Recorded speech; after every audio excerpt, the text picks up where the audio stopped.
probably for the first time in recent history, Liverpool take on Manchester City, and there isn't a single person on planet Earth, apart from me, that doesn't think Liverpool are going to win. Kim, I just want your thoughts, first of all. What is happening at Manchester City? I feel like I've got to start off by saying that I love this team, right? And I love Guardiola, and I love what they've given us over the last few years. Because I don't want to just come on here and cook them. That would be ungrateful. They've been amazing. They've been fantastic. But my word, City are in free fall. Yeah. We've got way too many players who are too old and just aren't good enough now. Kyle Walker, the football left him 2 years ago.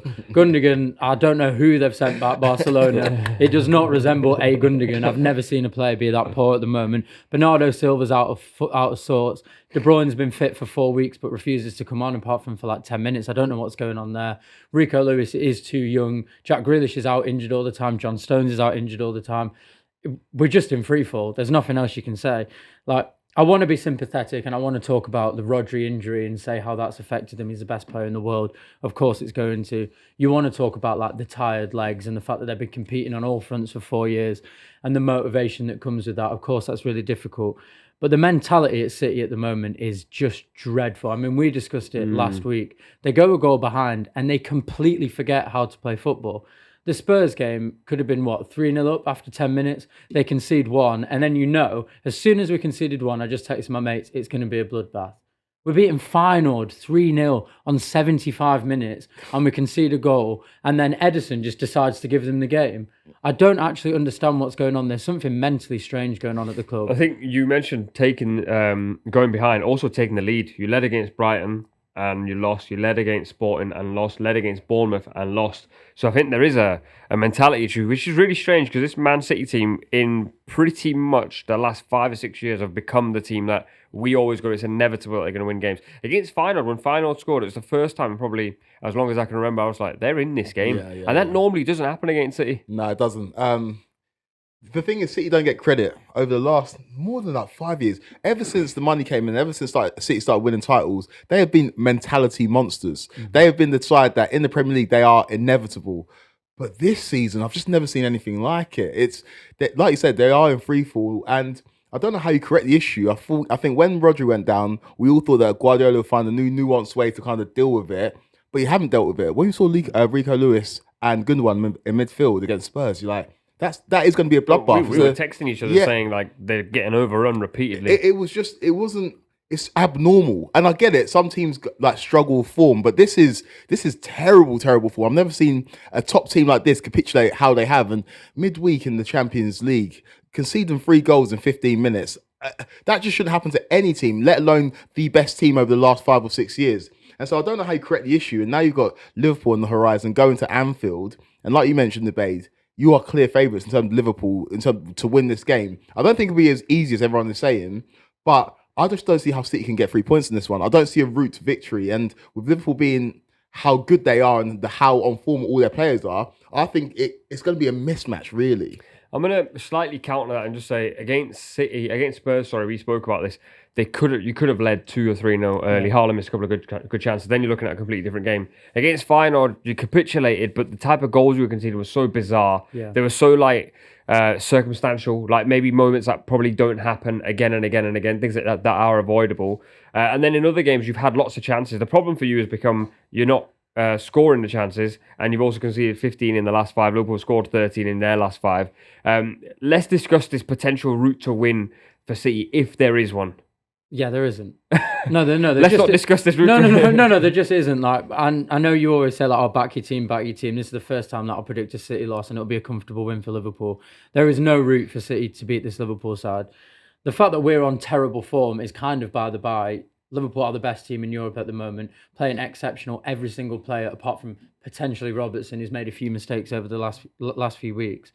But like, that midfield is just going to get overrun. There's almost no way with the injuries that we have that you can think of a possible midfield that doesn't get overrun by Liverpool. I would suggest maybe playing Stones in CDM, but then he's not really used to that position. He's very rarely played, and you're coming up against Curtis Jones and Gravenberch, who've been probably 2 of the best players in the league this season. And I think you look at the side and you think, okay, we talk about the Rodri thing. It's massive, right? And Guardiola has not found a way to replace that. But the back 4, no matter who has been in there, have been shocking for the last 6 games. Even like Guardiola. Guardiola, one of the best players last season, one of the best left-backs in the world, we were all saying at the end of last season, has just been giving goals away for fun. Kyle Walker should not be playing. He should not be captain of the club. He should not be playing. He just shouldn't be at the football club anymore. He's not good enough, and he is routinely making mistakes. Akanji, Stones when he's fit, makes mistakes. Diaz, before he got injured, was making mistakes. Edison is one that I do actually have to speak about for a moment, because I think City fans and my mates are starting to realise what I've been saying for a long time, which is that, what he provides with his feet is incredible, and he has allowed us to win so many trophies because of that. But I look down the list of teams in the Premier League, and I'm talking shot stopping. I think he might be genuinely the worst goalkeeper in the Premier League at shot stopping. He never saves one-on-ones. He never saves penalties, and you just don't trust him. And this is a guy who's there with a makeshift back four, a makeshift midfield, and a strike force that can't score. And we're going to Anfield. Is Kelleher better than him? Yeah.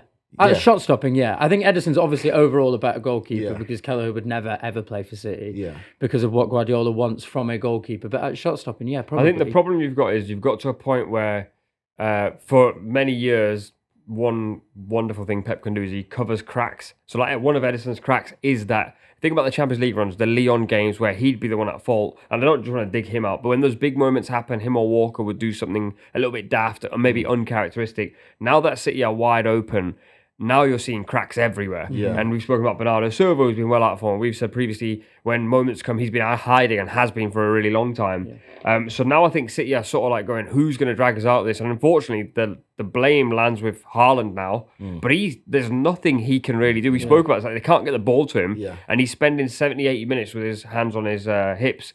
As for Liverpool, like, do they even have to really sounds disrespectful, but almost not overthink this game. Just play how they have been. Just play how you play and you'll win this game. And I do think for Liverpool, there have been better Liverpool sides than this. I think the Liverpool side that I think it was 18-19 season that got 97 points, that team would smash this team. If you think about Mane, think about Firmino, obviously prime Mo Salah, and the midfield is very functional, and you had Trent at his best and Robbo at his best. But football has a weird way of coming back round, and this season I think is reparations for those great Liverpool teams in the past not winning titles. I think it would be a crime for Mo Salah to end his footballing career in the Premier League with just one Premier League title. Same as Van Dijk, same as Alisson, same as all those players that have contributed to this Liverpool side being one of the best teams in Europe, despite the fact that the trophy cabinet doesn't reflect that. And so this year, things have gone in Liverpool's favour. You have played Arsenal without Odegaard. You did play Real Madrid without Vinicius. You are going to play Man City without Rodri. And sometimes you need that stroke of luck if you're going to win the major trophies. And I see you smiling there because you know what's happening. We can all feel what's happening, right? Yeah. And this is akin to the season that Liverpool ran away with the league. I know you've already lost the game this year, and that year took a long time for you to lose the game. But things are just going in the right direction. You're just churning out results. Even the Southampton game where it's like, oh, they could actually drop points here. You didn't. You got the win. And I said it last week. I said, by the end of this week, people will be saying Liverpool are the best team in Europe because you will beat Real Madrid and you will beat Man City. And credit to Arne Slot. He has just come in and seamlessly just settled into the dugout. And following Jurgen Klopp was going to be a hard task. But it's Paisley from Shankly. It's a man that... You said that before. The foundations have been laid by Jurgen Klopp. But maybe, just maybe, Arne Slot's going to be the man that delivers you more trophies than Klopp did. I mean... at the start of the season, I don't think any of us predicted Liverpool to win the league, did we? I think I had Liverpool third. You probably had Liverpool second. I think you probably had Liverpool fourth or fifth. Out of the top four, yeah. Get him off the studio. Out of the top four. I think looking at Liverpool, I was at the Madrid game. It just for me anyway, and you're going to say because I'm a Liverpool fan, and naturally this is how it's going to look for me. But it's just a bit too simple. And this football club always does things with complexities. They never do anything in a non-romantic, ridiculous way. And this feels, there is no romance. Like we beat Real Madrid almost without trying, actually. We were in second gear and we bullied them in all areas and then obviously scored 2 goals and missed a pen. When we missed a pen and they missed a pen, I thought, they're definitely going to get something. Can I ask you a question, though? No complexities. It's going swimmingly on the pitch. Off the pitch. Mo Salah's talking. Jamie Carragher doesn't like it. Salah, Trent, Van Dijk, out of contract at the end of the season. And it's unprecedented. It's the equivalent of Arsenal having Odegaard, Saka, and Saliba in the last year of their deals. And I think that might rear its ugly head towards the back end of the season if those deals don't get done. I think you actually benefited from the fact that Trent didn't play in the game against Real Madrid. It was interesting that he brought Gomez off the bench rather than Trent to play right back, because I think that discourse around Trent going to Real Madrid would have been amplified if he had played that Real Madrid game, but he didn't, and that noise has kind of quieted down a little bit. I think Slot's managed that situation quite well, to be fair. Like, he's had a lot of stuff going on. Salah, obviously, I actually don't hate the fact that Salah spoke to media. I think like he's a footballer. He wants to earn as much money as possible, and he's been the best player in this division this season, so he can demand whatever he wants. So I think that's completely fine. The Trent situation is really complex. I don't know what's going on, and I think Van Dijk signs. But I think in a roundabout way, let's say they're all leaving at the end of the year, I actually think that could work in our favour at the same time. You know how we said last week when Pep renewed his contract, we said it's for a psychological reason. Didn't work. But this way round, like, you've got probably three of your best players that have played at the football club ever in Van Dijk, Salah and Trent. And all three could leave at the end of the year. They all want to leave in a big way. Well, I think the interesting thing is you said before that like this Liverpool team of 18-19 would destroy this team at the moment. I think this is actually like a better team. I think that team obviously had better individuals. You had Van Dijk in his peak. I mean, Salah's probably in his peak now, and he has been in his peak pretty much forever. But I think all the players were a little bit better, probably at their peaks. But I think this is a better side, and I think Arne Slot collectively, I think it's a better side, and I feel like Arne Slot is laying the foundations for a Liverpool without Salah, without Van Dijk, without Trent, because everybody is playing better. Curtis Jones, where has that come from? I didn't see that coming from.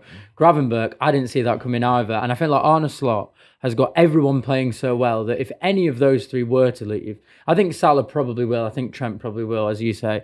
But I think you'll be fine, because I think the style of football you're playing now doesn't rely on those individuals. And if you win the league this year and get far in the Champions League, you are Liverpool. Everyone will want to sign for you. All right, let's get score predictions. I'll start with you, Kweku. It's going to be closer than people expect, but I do expect Liverpool to get the win. I'm going 2-1 Liverpool. That's exactly what I was thinking. 7-0 Liverpool. No, seriously, I think City could score, but I think we'll get done by like 4 or 5, 6. Seriously. I don't see that happening. Football's a weird sport. Like, there's certain things just don't happen forever. City are going through this, and I thought like it will end against Feyenoord. It didn't, but it was close to.